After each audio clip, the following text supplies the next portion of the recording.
All right, gentlemen, let's go ahead and pull ourselves together here this morning.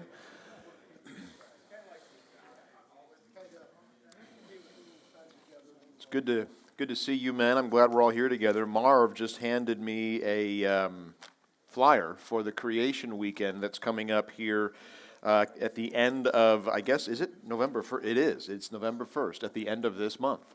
There will be one on every chair on Sunday. Okay. And if they want more for family and friends, we'll have more of the information. Awesome. And are people supposed to sign up for this ahead of time? No, it's a free event. Just come. Okay. But if they have children 4 years old and younger, Yeah.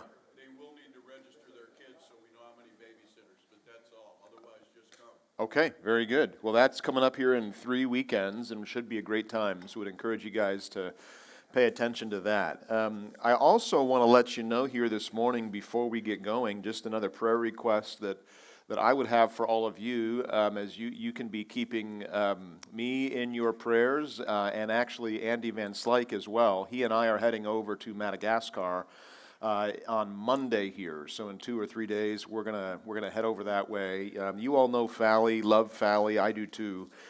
He called last week, midweek, and he said, "Rich, I've got a really big problem." He had 3 speakers at his conference who essentially had all kind of backed out at the last minute for various reasons. One of them was disqualified from ministry, another one was ill.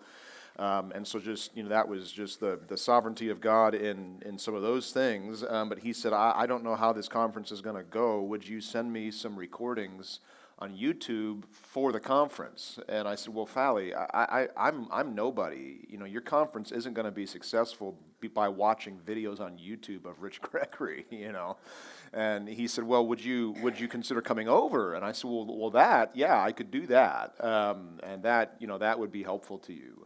So just be praying for that trip. That is a very important ministry. Just to remind you, in case you've forgotten, Fally is in a very strategic spot there in Madagascar. He is well placed kind of in their association of churches. They've got several hundred churches all over that country, and he is kind of the leader of that denominational network. He is starting a seminary to train men to be able to accurately exposit and handle the Word of God, to begin pumping good, qualified pastors who know how to preach the truth into that pastoral network. But the key to that network is the seminary. The key to the seminary is this conference, because it's the conference that models expository preaching and drives enrollment for the seminary. So if there's no conference, or if the conference comes off the track, that's a very significant setback to him and to the gospel in that nation. And so as we were talking about that as elders, even though it's certainly not convenient to be heading over there right now, it is a good thing to be doing. And the scriptures tell us in Proverbs that if it's in your power to do good to whom it is due, do not withhold that from him. And so we looked at that and said this would be a good thing, and therefore it's important for us to partner with our brother whom we have committed to supporting in that way. So Andy's going to go with me. Very grateful for his willingness to travel along with me, but would just encourage all of you men to be praying for us, that the ministry would be effective, that the Lord would preserve our health as we go. I went down that track last time. It's not fun, so we'll be more careful this time around, perhaps. Okay, so be praying for that. Did you have a question? Okay, all right. Okay, I saw a hand moving out of the corner of my eye and thought that we're leaving Monday. Coming back the following Sunday, so I'll be out of the pulpit to I guess a week from Sunday. Okay. All right, very good. Well, let's go ahead and jump back into our material here. I'm going to pick up where we left off the last time that we were together here. Okay. I looked down at the clock the last time and realized that I had only 7 minutes to work you all the way through the process of identifying elders here at New Community Church, and how all of that translates into practice here in the body. And I just thought, it would be unwise and frankly unhelpful for me to try to stuff something that important into 7 minutes. And so I wanted to delay it to this week, and so what we'll do is just kind of work our way through this. I'll talk a little bit more about leadership, appointment to leadership. We'll work through what that looks like here at NCC, and if we have time left over at the end Can't promise that we will, but if we do, we'll make sure to take any questions that you have, and if that turns into questions on anything outside of this lesson, that's okay too. I don't mind answering questions for you guys. Okay, so the last time we were together, which by the way, there are no new notes this morning. You should have gotten that message as you came in. It's the same notes from last week, so you should be able to just use last week's notes. We'll finish those out. If you weren't here last week and you need notes, I think there were a few copies back there still. Okay, so last week we finished by looking at the different sorts of categories that we're looking for in church leadership. We talked about desire, we talked about character, we talked about aptitude, that means one's pastoral ability to lead, and then we talked about this idea of readiness as well. And that category of readiness really becomes very, very important. Because a man may be qualified in his character in that he's got a mature Christian walk, but that does not necessarily mean that he is ready for appointment to leadership in God's church. And I took you men to 1 Corinthians chapter 3, verses 18 down through chapter 4, verse 5, and showed you that ultimately the standard that gauges a man's readiness is not the assessment of men. It is the assessment of Christ. It is an awareness that Christ is the one who ultimately stands as judge over the minister, and he is the standard to whom we are all accountable. And when you understand the reality that it's his bar that you are responsible to live up to in ministry, and that he is that perfect standard, suddenly a man who is truly ready, who understands the significance and the gravity of the standard to which he's going to be called, he's going to begin kind of backing away a little bit, aware of the significance and the gravity of that which he is undertaking. And it's going to be necessary, really, for other leaders in the church to come along behind him and push him forward into the work. So a man who is grasping, a man who is essentially approaching the work of leadership in the church saying, I got this, I got it figured out, does not actually understand the significance of the bar to which he has been called. Because if you're approaching church leadership saying, of course I'm ready, well, you're not, because you're not understanding the standard to which you've really been called. It's the standard of Christ by which you'll be judged. And that's what the Apostle Paul says in 1 Corinthians chapter 4, verse 5. Each one will receive his commendation from God. So, chapter 3, verse 18, don't deceive yourselves into thinking that you are wiser than you really are. That's a very important part of this process. And I told you men the story of my experience as I was preparing to come here to New Community Church, as I was interacting with my dad and really struggling with this reality of, oh my goodness, the time has come to jump off the cliff into pastoral ministry, but now that time has come, I'm terrified of doing that. And my dad, I don't know that I finished telling you the story. I remember sitting in his bedroom with him at his house in Sacramento, just really wrestling with what do I do here? And I remember him saying to me, son, it's because you're terrified of the prospect of the work that you're undertaking that I think that you should go. If you were not terrified of it, I would be telling you, take the off-ramp and don't go. But son, I am telling you that your life has been well prepared. You're walking with Christ. There's a qualification and character that's there. You've spent essentially 25 to 30 years preparing for pastoral ministry. God has clearly gifted and called you to this work. So I understand your fear. But if you don't go and you're called to go, just know God will chastise you. Well, Dad, if your objective was to put my mind at ease, you royally failed.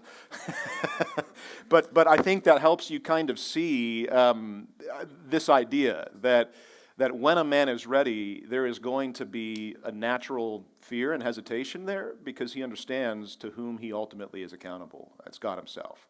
So as long as a man is proclaiming himself to be ready, we have a problem. But when a man backs away and says, the standard is so very high, and I am insufficient on my own, that's actually a great marker of genuine readiness. Okay? Now there's a fine line.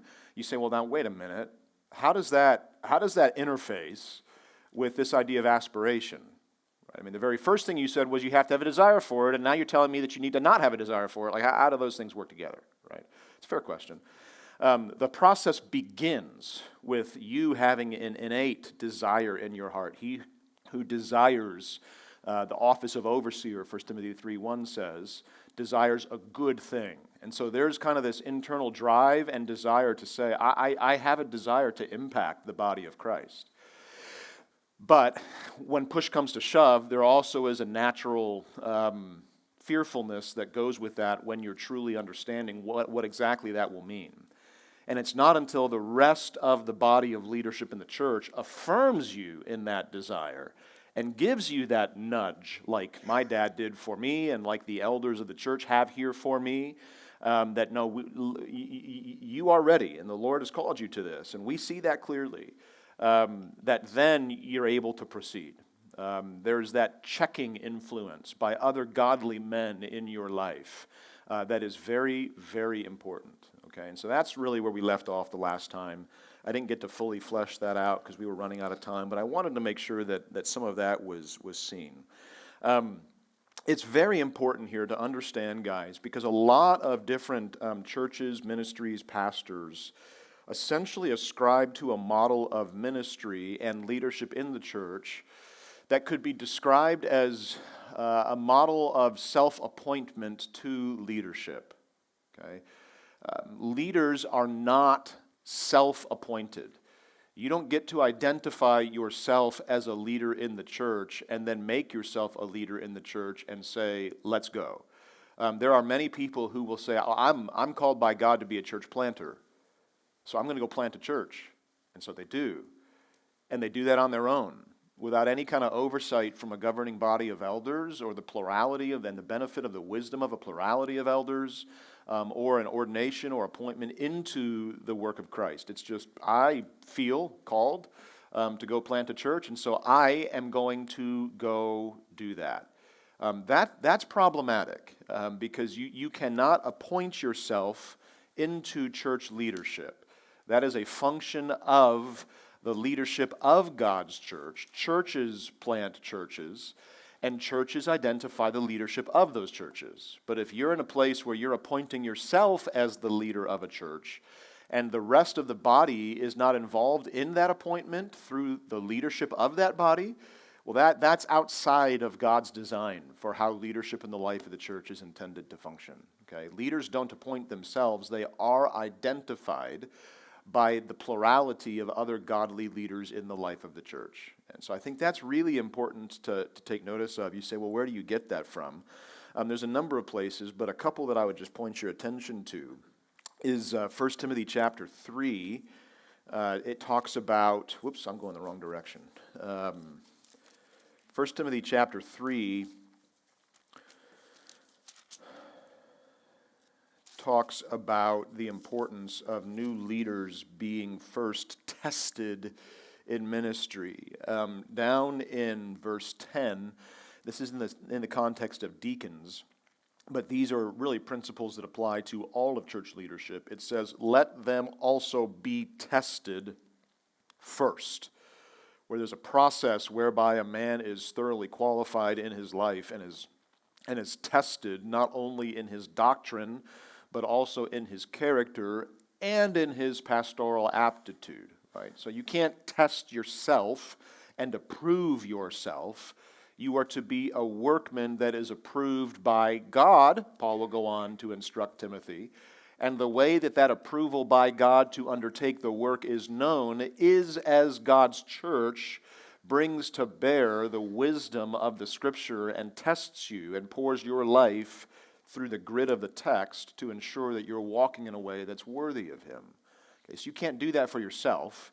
That only happens as the leadership of the church is engaged in your life. Another evidence of that, this idea that would militate against a sense of self-appointment, would come out of Titus chapter 1. verse 7 talks about, again, the qualifications for ministry. An overseer as God's steward must be above reproach. He must not be, and then what's the very first listing there of character qualities? He must not be what? Arrogant. And literally in the text, that word means he is not self-willed. Right? He has demonstrated a capacity to submit himself, his life, his ministry, to the oversight of godly, other ordained leaders. He's not self-willed in that he's putting himself forward. The only way that you're able to be part of a plurality of elders is as you have first demonstrated a willingness to submit yourself to the plurality of elders. But until you see the benefit and the beauty and the wisdom of having multiple elders that are all working together on ministry and really on your life, until you see the benefit of that and have experienced the benefit of that and have submitted yourself to it, you're not ready to be part of it, okay? And that's part of the importance of this principle. You can't say, I'm ready, so here we go. No, it's the plurality of leaders that God has raised up in His church who must look at your life and say, you're ready, and whether you like it or not, we're going. That's the way that it's supposed to work, okay? So I want to make sure that that's clear as well here. Now, one other clarification before we get into what this looks like here at New Community Church is the distinction between pastors and elders. You say, is there a distinction between pastors and elders? Biblically, is a pastor an elder? Is an elder a pastor? Are those two separate things, or are they different things? How does that work? Okay.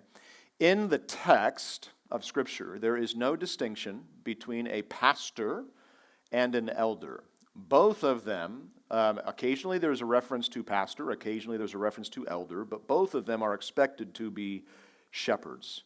Their role, their function is the same in the life of the church. Pastors are elders are pastors, biblically defined. The expectation for both are synonymous, and therefore they are the same thing. There's just some different titles that are used there to emphasize different functions of the role of pastor/elder in the life of the church. And that role fundamentally is to shepherd the flock of God that is amongst you. So pastors are responsible to shepherd, elders are responsible to shepherd, and there really is no distinction or division in those roles. Pastors are elders, and elders are pastors. Okay, now, having said that, there is biblical precedent and priority for facilitating and enabling certain elders/pastors to be freed up from the distractions of kind of an occupational life to be able to focus exclusively on the work of ministry. Okay, so we do have paid staff pastors who are freed up from the work of having to go out and do work out in a secular workplace so that their work can be exclusively devoted to the work of ministry. And you see Paul talking about that to those who are diligent in the teaching and the study of the Word, make sure that there's honor given to them. There's definitely a precedent for that kind of work in the New Testament, but not all elders are staff pastors. Here at New Community Church, we have a number of lay elders who have taken on really a second job named ministry to their first job, which is providing for their families. And that doesn't make them any less of a pastor, and it shouldn't in your sight. It doesn't make them any less of an elder or a spiritual leader. In fact, in my mind, it elevates their role in the life of the church, because these are men who have all the pressures and stresses of a regular job and life out in the world, who are then, once they've closed the books and punched out on the clock, coming into the life of the church saying, now let's roll up our sleeves and go back to work.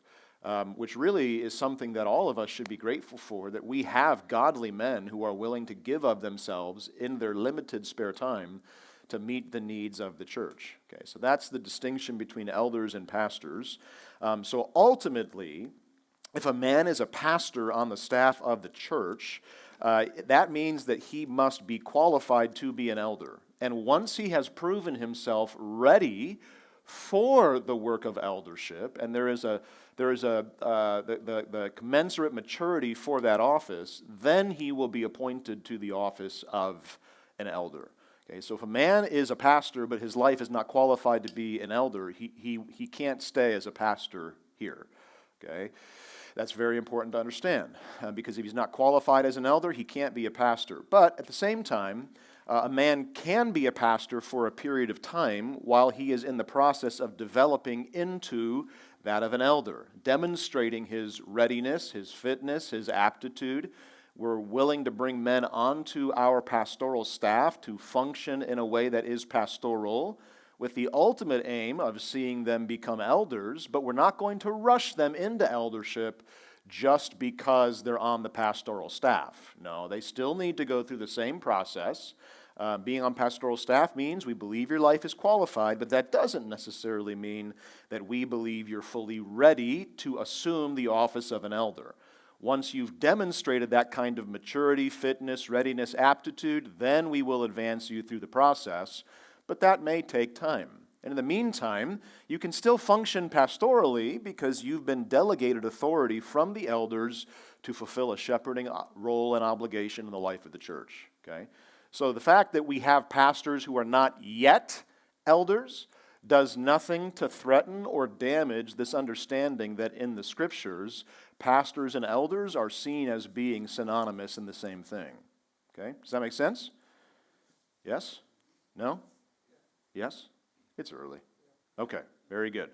All right, so those are some statements of clarification that I wanted to make as relates to desire, character, aptitude, readiness. Those categories are really very important. So now let's turn the corner a little bit here and just talk about what this process for elder development looks like here in the life of New Community Church. And now I think we're actually ready to make some progress, Terry. He's been back there on the slide with an itchy trigger finger like, would you just get back to the material? Okay, here we are, all right? So the first step in this process really at NCC is what we call our discipleship curriculums, where we want to build platforms here in the life of the church where men are able to grow in Christ's likeness. That's why the Forge, for instance, is the tagline of it is building men of conviction and character who know how to disciple others. You cannot make progress down the road towards becoming a leader in the life of the church until you first are becoming like Christ yourself and until you have learned how to help others become like Christ. Which is why these discipleship programs that we have, like the Forge, like Pastor Jerry's Saturday morning study, like our small group structure, like our equip classes, are all intentionally designed to pour the mind of Christ into the body at a broad level so that generally the men in the church particularly will be raised up to have a mentality to say, my goal is to look as much like Jesus Christ as I can today, and my secondary goal is to make sure that I am helping all of you look just like Jesus Christ too. Okay, that fundamentally is the fabric or the foundation of what spiritual leadership looks like in the life of the church. And it's why we put such an emphasis on this idea of discipleship.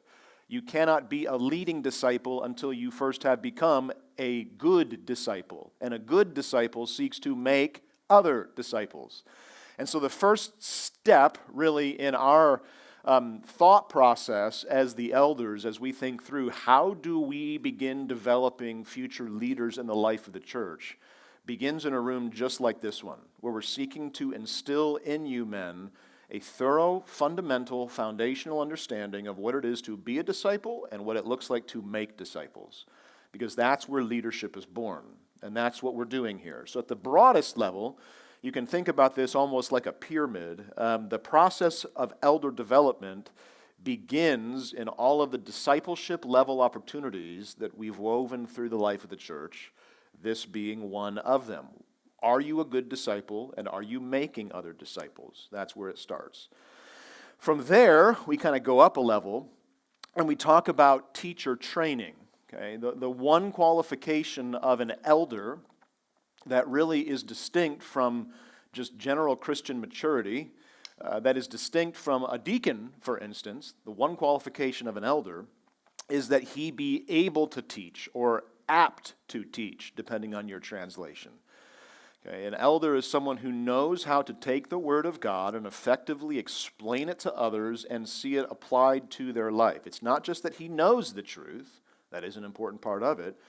And it's not just that he knows how to apply the truth, it's that he is skilled in knowing how to come alongside you and help you apply the truth. Okay? So the second kind of step in our process here is to take men from a place of general discipleship to a place where they have facility and ability in the area of training. We seek to equip men to be effective teachers of the truth. And this is something that we're going to be starting actually next spring, kind of a teacher training crash course to begin helping you men who have a desire to teach and the ability to teach learn how to do that more effectively. And if that's something that you've got an interest in, well, we're always looking for more teachers, but we want to make sure that those teachers are first qualified. One of the things that we've learned from other churches is that you don't just, in order to identify teachers, you don't just throw spaghetti at the wall and see what sticks. You don't just send a man out into the live fire range and say, well, here's a class, let's see what you can do with it.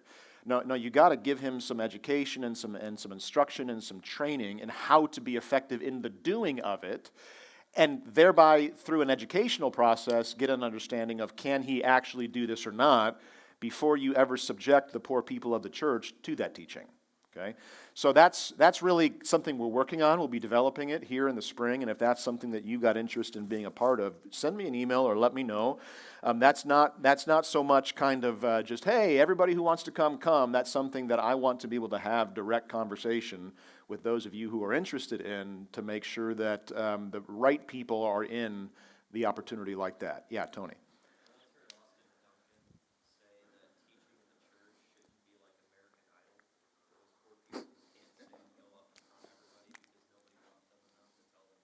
That's a great example. Teaching in the church is not like American Idol. If you can't sing, don't try. That's not true in worship. You should always sing, no matter if you can sing or not in worship. But in teaching, if you can't sing, don't try. I like that. That's good. Okay? So that's kind of the second step that helps us identify leaders in the life of the church. Sometimes it's easy for churches to say, well, who do we have that is qualified as an elder? And then they pull out the list of all the men in the church and the names in the church. And they begin going down the list saying, well, I like him. He's a good guy. He's been successful over here, so surely he'd be successful over there. Or maybe it's a little better than that. Maybe it's, okay, who of our men are specifically qualified in character for the work of ministry? Well, the problem with that approach is that you desire to teach, and once they've been trained to teach, and you're looking at the teachers of the church, the people who are already doing the work of teaching, which is part of the work of being an elder, then you look at that more limited body of people and you say, okay, which of these men specifically? So now we've gone from, let's say we've got 500 men at New Community Church. I think it's something like 420 actually. We got 420 men. All right, we've got 100 men who are in discipleship. We've got, let's say, 30 men who are teachers in the life of the church. Well, when I go to look and identify future leaders and elders in the life of New Community Church, which of those buckets am I looking at? 420? No. Am I looking at the men who understand what it is to be a disciple? Well, I mean, yes, you need to be in that bucket, but there's a smaller bucket yet, and that's who are the men who are qualified to teach, because that's a fundamental qualification for eldership. All right, so maybe there's 30 men who are qualified, able, ready to teach. Now, of those 30 men, that is where we're going to look to see which of these men have the kind of character and qualification and readiness and aptitude to actually be a pastor, shepherd, elder in the life of New Community Church. So the scope goes from this down to this. And it's all based exclusively, essentially, on the fitness of their discipleship and their capacity as a teacher. That's not where the qualification process ends, by the way. That's where that qualification process begins. Okay, and once we've seen a man demonstrate those abilities, then now we get down into this next stage of development, which is really where we talk about developing actual leaders and elders in the life of the church. Now, what we're doing here, let me make sure I'm being really clear, is to observe and to identify God's men. I cannot, despite my greatest attempts, make a man an elder. Either he is one and he functions as one, or he is not. But I can't make him to be an elder. I'm simply trying to identify who are the men that God has raised up in the life of His church, in their maturity and their ability to be an elder. Okay, so we're seeking to identify, not create. One of the most important pieces of pastoral advice that I have ever received from anybody, and I've received it over and over and over again from pretty much every pastor that I respect, is this advice. At this stage of the game, when you're trying to identify leaders in the life of the church, whatever you do, young Padawan learner, that's what they've said to me. Do not rush this. Do not rush this. Do not go too fast. There is nothing better than a godly plurality of elders that are submitted to the sanctification of God's Spirit.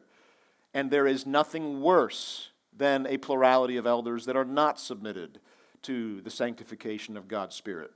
And so until you are absolutely sure that a man is an elder, do not appoint him into leadership. Pastor MacArthur would tell me, as I was working with him, Rich, the fastest way to mess up a church is to appoint a man into leadership prematurely. So until you're absolutely confident that this man is an elder confirmed by the church and ordained by God for the undertaking of this work, don't do it. You may be under immense pressure to do it. You may think that it's the right time. You may think, we're pretty close, so let's go ahead. No. Until you know for sure that he is ready, do not do it. My grandfather used to tell me, do not take shortcuts in this process. He would say, if a man pushes on the door, if he's trying to bang it down, do not let him in. He's not ready. He is automatically delayed and disqualified for a period of time if he's trying to leverage his way into leadership. That's what my grandfather taught me. And the reason why is because there's so much at stake here in the life of the church. Unity in the body largely will flow from unity in the leadership. But if the leadership is disunified, what do you think the body's going to look like? It's going to take on the nature, tenor, and character of its leadership. And so if the elders can't be unified, well then how can you expect the people to be unified? And if the people aren't unified, Jesus says, I will come and snuff out your lampstand. Revelation chapter 2 and 3. So there is a critical nature to ensuring that before a man is brought into leadership at this level, he is ready for that. So you say, okay, I understand the importance of it, but practically speaking, how do you actually identify that? Well, the way that we do that here at NCC is through a process whereby our elders really every 6 months have a leadership review where we look at those men who are evidencing active discipleship, evidencing the capacity to teach, have been trained in how to teach, and then we begin to think about those men as being really in 3 different categories. We've got an observation stage, a developmental stage, and an onboarding stage.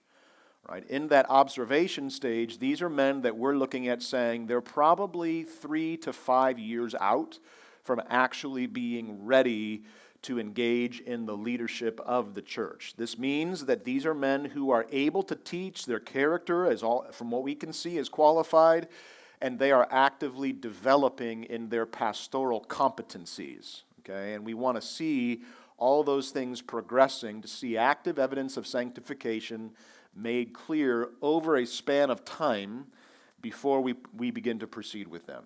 Okay, so that's what we're looking for there in those kind of 3 to 5 years, in that first 3 to 5 year stage. And right now, I would say we probably have 5 men in that bucket that we're observing and watching their life, their doctrine, their teaching very carefully. In this stage, by the way, I'll tell you, we don't actually tell those men that they're being observed. We're just watching to see how they engage in the life of the church in a pastoral capacity, how they engage in the work of teaching, and whether or not we see the evidences of qualification in their life. That's kind of the first bucket that we kind of keep track of.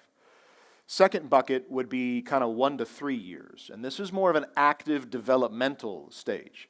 Where here at this point, we're beginning to give them really significant shepherding issues, really significant discipleship cases, counseling cases, because we want to see, are they growing in their pastoral competency? Can they handle any pastoral counseling issue in the life of the body with a certain excellence and facility that's grounded in the text? And so we're wanting to actively develop them by giving them opportunities to show and demonstrate that they're ready to function as an elder, because they are functioning as elders.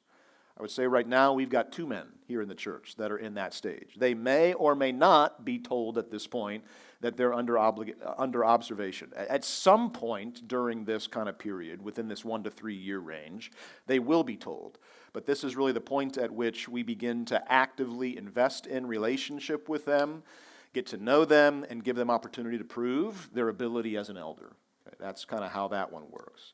And then the final stage is kind of within a year, where we look at a man and say, okay, this man is within 12 months of actually being able to be an elder. He's proven his capacity to shepherd.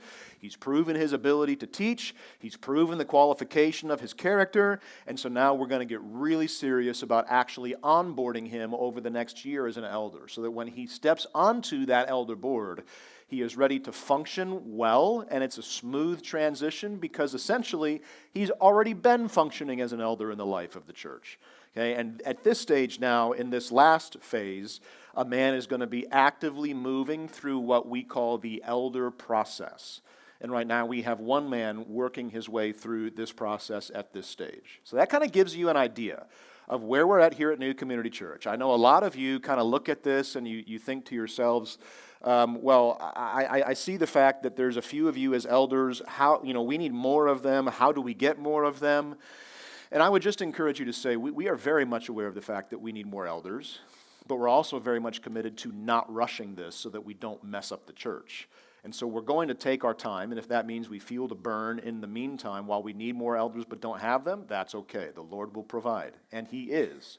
As I just explained to you, we've got men in each of these categories moving through the process. And so the issue is a short-term issue, but it's certainly not because we're not paying attention or don't have a desire to see leaders raised up in the life of the church. No, we're actively working towards that, but we're going to take our time and make sure that when a man becomes an elder, he's truly ready to function well at that level.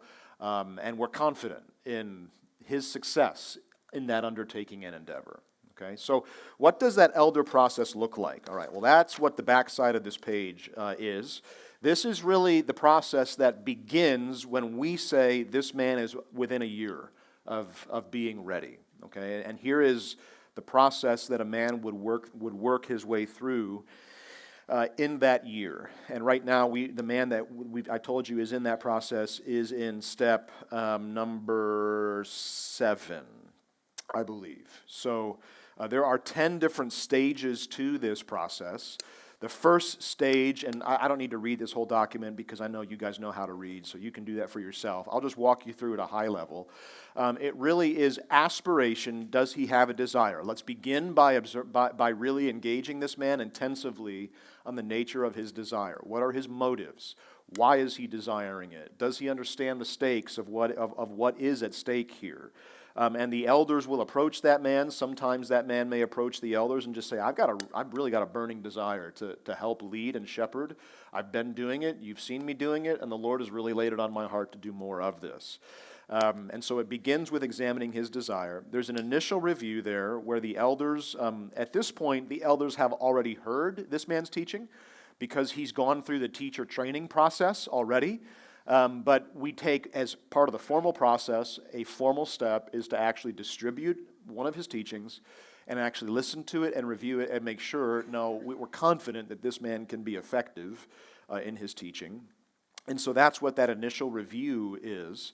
And once we've heard his teaching and all agreed, no, this man can teach, then we make a recommendation to that man that he would continue, indicating that he's been tested and proven in ministry, 1 Timothy 3:10. Okay, once that's happened, then he fills out an application packet that includes a number of different pieces. Most of that is a man working through a little booklet that walks through the qualifications for ministry, and it's probably, that booklet's maybe 30 pages long, where he kind of takes the qualification passages word by word and looks at them, and looks at his life and the text and his life, and compares and contrasts and really prays through that and works through that to see where he's at in his qualification and fitness for the role. Once he's completed that application, he gives that back to the board. We review that application, read through it.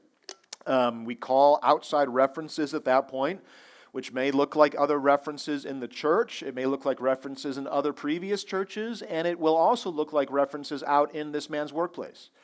Because one of the qualifications of an elder in 1 Timothy 3 and Titus 1 is that he be well thought of outside of the church, to make sure that he's not just presenting a front on Sundays to you, but no, in general, his life is one of integrity, where even an unbeliever would say, no, he's a good guy. And we see that. Okay, and we take all that under consideration as well. Once that's happened, then there's a formal interview that takes place with the rest of the elders where a candidate will give his testimony, and the board will have an opportunity to basically ask that man anything that they're curious about from his application, or about his spiritual life, or about his walk with the Lord. And that gets pretty intensive and dialed in there, just as a man is answering questions and we're seeking to examine him. Who are you?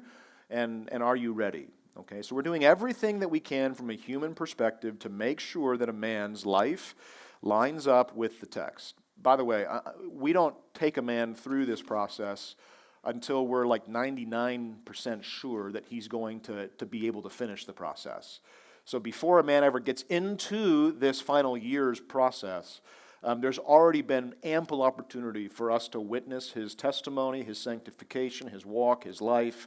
And there's a high level of confidence that, no, this man already is an elder. We're just simply going through this process to verify and affirm the reality of what God has already demonstrated. But that doesn't mean that we're going to slack off in the process as we're going through it. Just because we're pretty sure he's going to make it doesn't mean we pull any punches here, okay?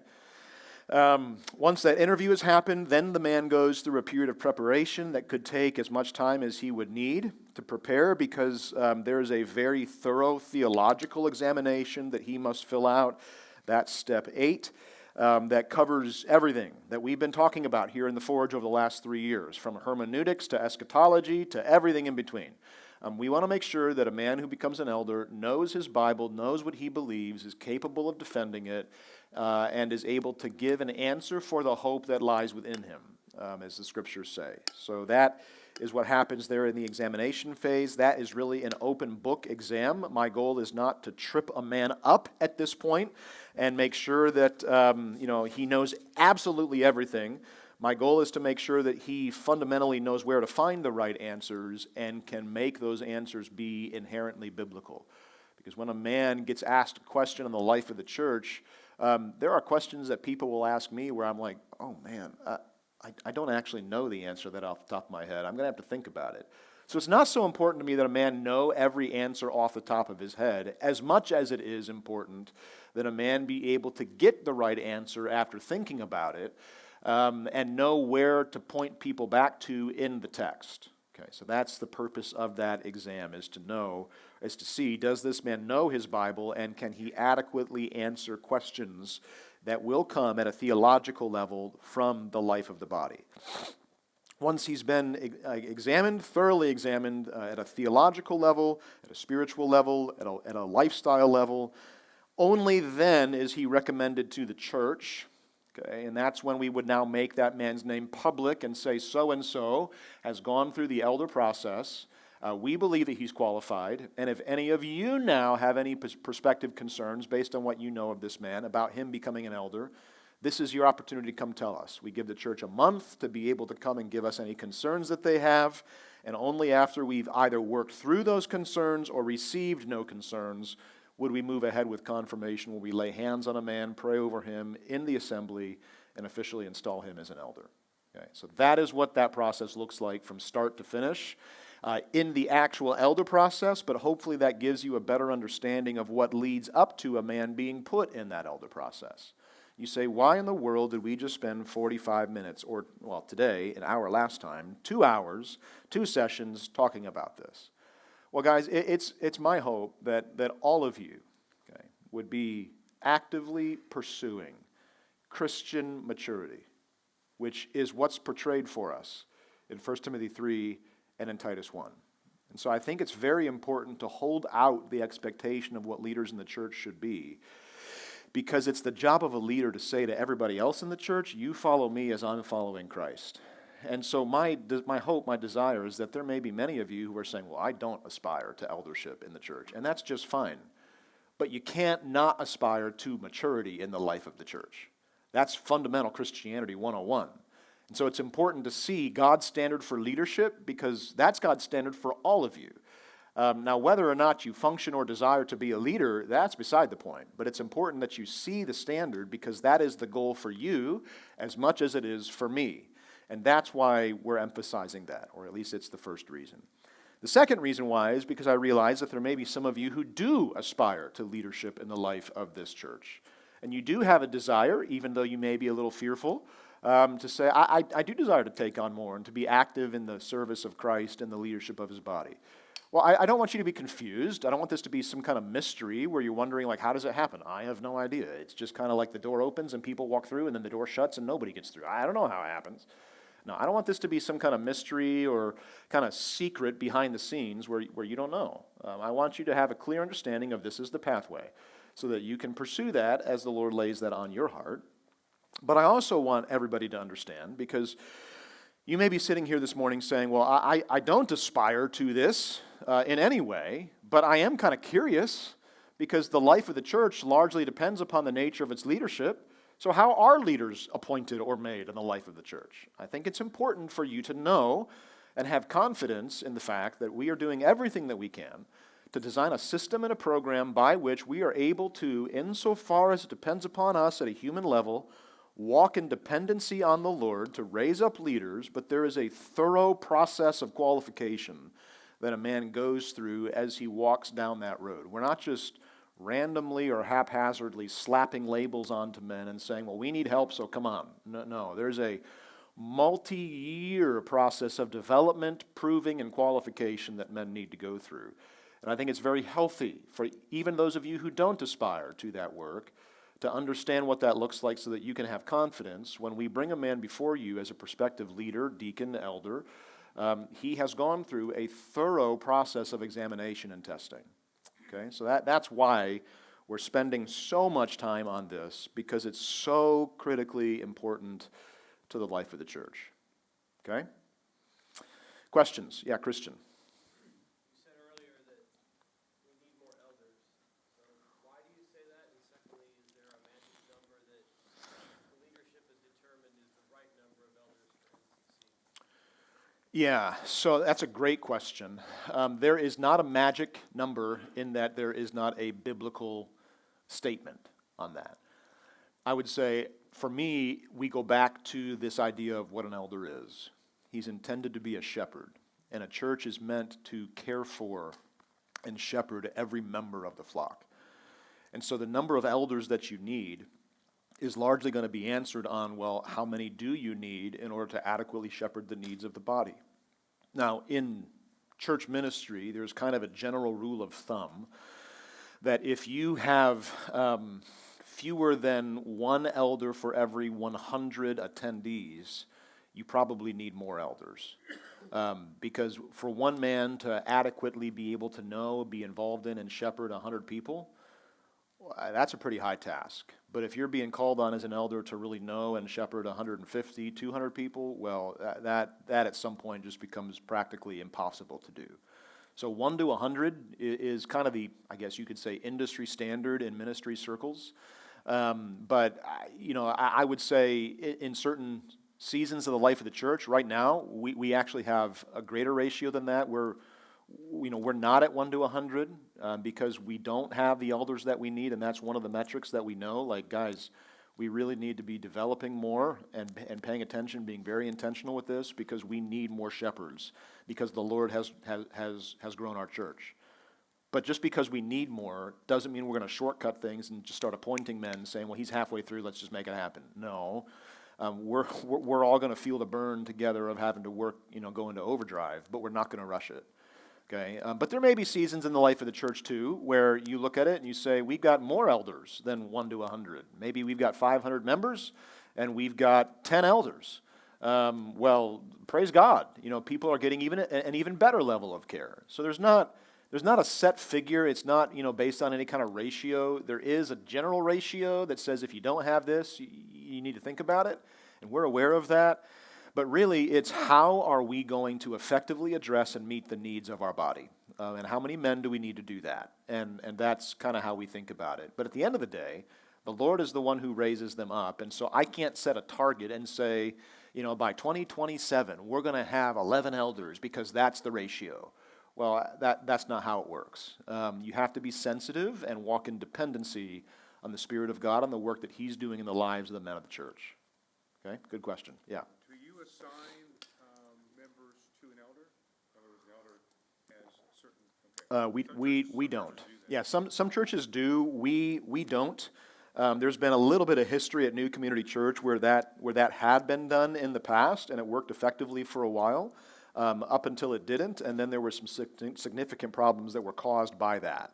Because if one elder ends up demonstrating that he's not really qualified for ministry, well, now he's got 100 people who are attached to him, and that can really be problematic. So we don't do that, at least not right now. It's more of an organic, guys, let's all get connected to the life of the body, and before you become an elder, we need to see your active relational engagement with people in the body, so that at an organic level, and in elder meetings you'll see this, if you ever were to be in an elder meeting, we'll talk through kind of the membership of the church and where the needs are and who needs attention.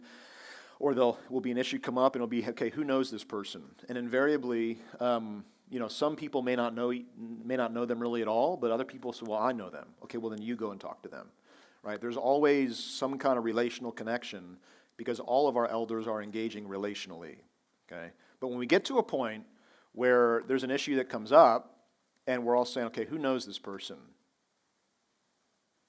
Nobody? Well, okay, that's a sign that, we need to do a little bit more work here. Or perhaps we really need some more elders because we're kind of bumping into a situation where there's uncovered people in the body's shepherding life. Okay? So, yeah. Yeah, Don. Would you say also because of the length of the process and the development, when you're talking, 7 years, 8 years? You don't want to wait at the last minute, well, we need another elder. Well, we start when we need it or Yeah. before we need it? Yeah. So I would say, I think in our membership documents, we have a written policy that a man cannot be an elder for at least a year after coming to New Community Church. In practice, I would say we don't typically begin considering men for eldership until about 2 to 3 years once we've seen it, and then it's a multi-year process from there. So I would say it really, 5 years is the minimum, 5 to 10 is going to be more the norm. Yeah. You don't just wait till the last minute. There's an intentional process that happens over time. Okay? Other questions? Yeah, Ethan. Can you describe the difference between the ability to teach Yeah. and the ability to preach? Because you do have some elders that don't necessarily think that. Yeah. That's a great question. So preaching is the declarative, authoritative proclamation of God's word that demands a response. Okay, so when I get up and preach, it is slightly different from teaching because I am calling for all of you to take this and do something with it. And if you don't heed the word that has now come from God through His word, you are disobedient. Right? That's the nature of preaching. If you listen to a sermon and you don't respond, either the preacher did not do his job or you are being disobedient. Right? That's preaching. Okay? There is an inherent intuitive response that is demanded to the text by the authoritative proclamation of it. That's preaching. This is not my word. This is God's word. It is His message to you, and as the hearer, you are bound to respond. Okay, that's what preaching is. Teaching is more the presentation of truth. It's the consideration of truth. And so it's I'm going to present to you a lesson on the nature of this material. So that's what I'm doing this morning. I'm not preaching right now. I'm teaching. I'm just simply presenting to you information about what leadership in the life of the church is and how this process works here at New Community Church.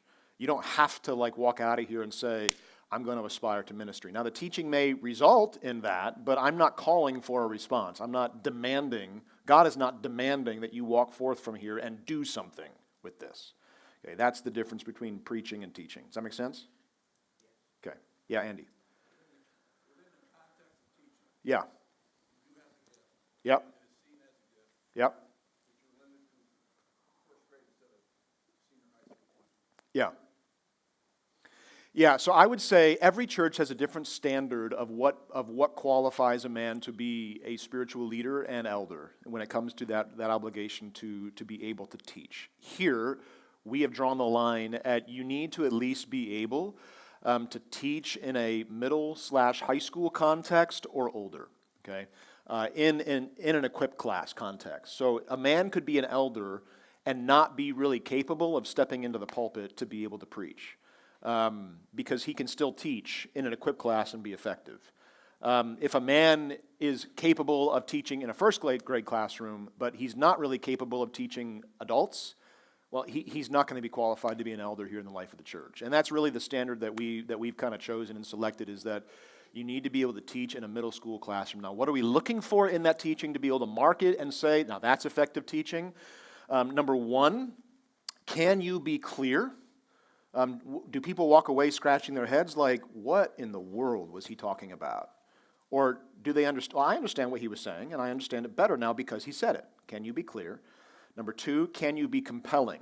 Are you able to hold people's attention for whatever the chosen period of time is for that teaching? Whether that's 30 minutes, 45 minutes.